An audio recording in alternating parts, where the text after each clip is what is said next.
So dear students, we have this question from PYQs. ये PYQs में से एक क्वेश्चन है. क्वेश्चन कह रहे हैं ABCD इज ए पैरेललोग्राम. तो एक पैरेललोग्राम बना लेते हैं. ठीक है, ये एक पैरेललोग्राम हो गया.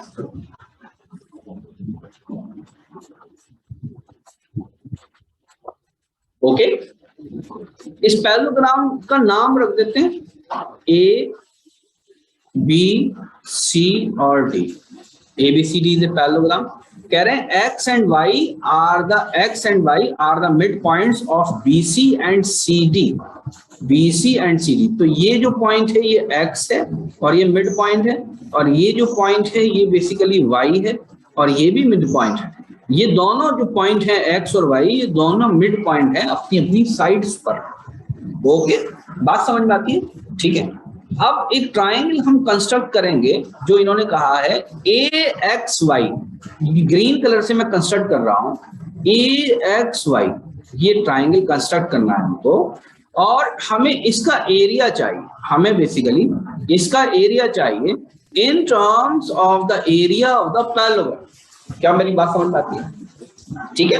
तो इससे पहले हम कुछ एक्सरसाइज कर लेते हैं जिससे हमें बात समझ में आ जाएगी कि बेसिकली बात हो क्या रही है.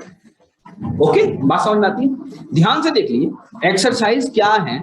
सबसे पहली बात, अगर कोई पैरेललोग्राम है ना, लेट मी करेक्ट, एक अच्छा सा पैरेललोग्राम बना लेता हूं.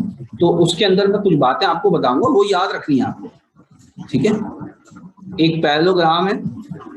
अगर इसका कोई भी डायगोनल बना देते हैं तो ये पैरेललोग्राम को दो इक्वल एरिया में बांट देता है. बात समझ में आ रही है?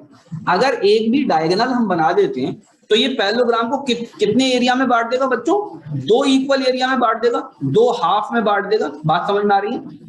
इसी के साथ साथ अब ये जो दो ट्राइंगल्स हैं, अगर इसका कोई मिड पॉइंट ले लूं मैं, तो ये ट्राइंगल को दो इक्वल हाफ में बांट देगा या नहीं बांट देगा?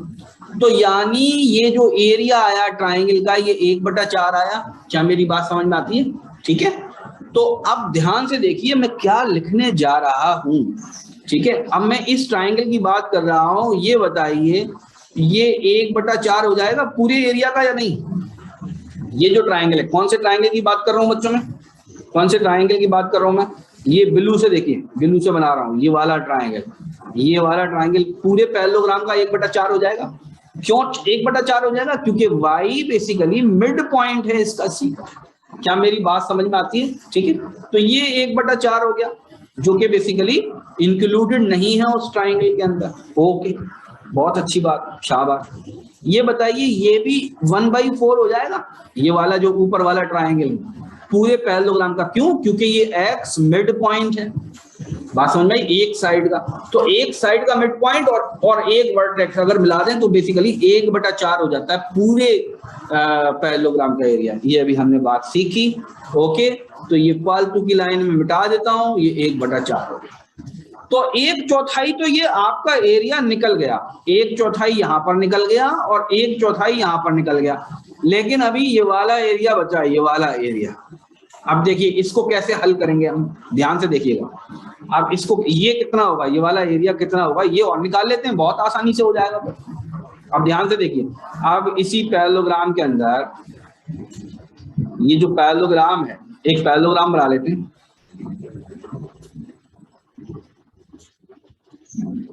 इस पैरेललोग्राम का ये डायगोनल बना लेते हैं. क्या बना लेते हैं? डायगोनल बना लेते हैं.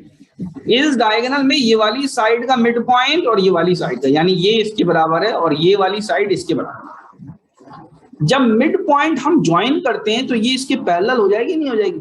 ठीक है, बात समझ में? तो इस पूरे ट्राइंगल को जरा ध्यान से देखिए, BDC. इसका अगर इस पूरे ट्राइंगल का एरिया कैपिटल A है तो इसका एरिया A/4 हो जाएगा या नहीं? ध्यान से देखिए, एक पूरा ट्राइंगल है, एक पूरा ये ट्राइंगल है, इसमें ये लाइन इसके पैरेलल है. तो ये वाला जो एरिया, ये वाला, ये इसका जो एरिया है ये 1/4 हो जाएगा पूरे ट्राइंगल का या नहीं? हम जानते हैं ये हो जाएगा. क्यों हो जाएगा? क्योंकि मिड पॉइंट है, ये साइड इसके बराबर है, ये वाली साइड इसके बराबर. सिमिलर ट्राइंगल से आई होप आपको ये बात समझ में आती है. 1/4 हो जाएगा. तो पूरे पैरेललोग्राम का ये वाला एरिया किसके बराबर हो जाएगा? पूरे पैरेललोग्राम के area of parallelogram divided by 8 हो जाएगा या नहीं हो जाएगा? तो 1/4 1/4 1/8। तो ये बेसिकली आपके बात समझ में आ जानी चाहिए। 1/4 1/4 और 1/8 ये हमने जो है अब तक यहाँ पर सीखा। तो यहाँ पर हम डायरेक्ट एरिया लिख देते हैं। ये जो क्वेश्चन मार्क हमने लगाया है बच्चों, यहाँ पर हम डायरेक्ट एरिया लिख देते हैं। ये पैरेललोग्राम का एरिया कितना हो जाएगा? 1/8। क्यों? क्योंकि ये साइड इसके बराबर है और ये वाली साइड इसके बराबर। ओके, तो पूरे पैरेललोग्राम का एरिया है 1।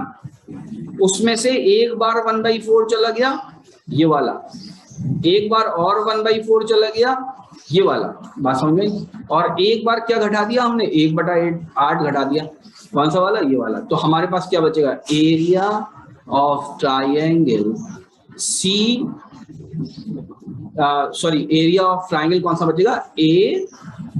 AXY। यही तो बेसिकली हमें निकालना है। तो एरिया ऑफ किस, और ये किसके बराबर हो रहा है?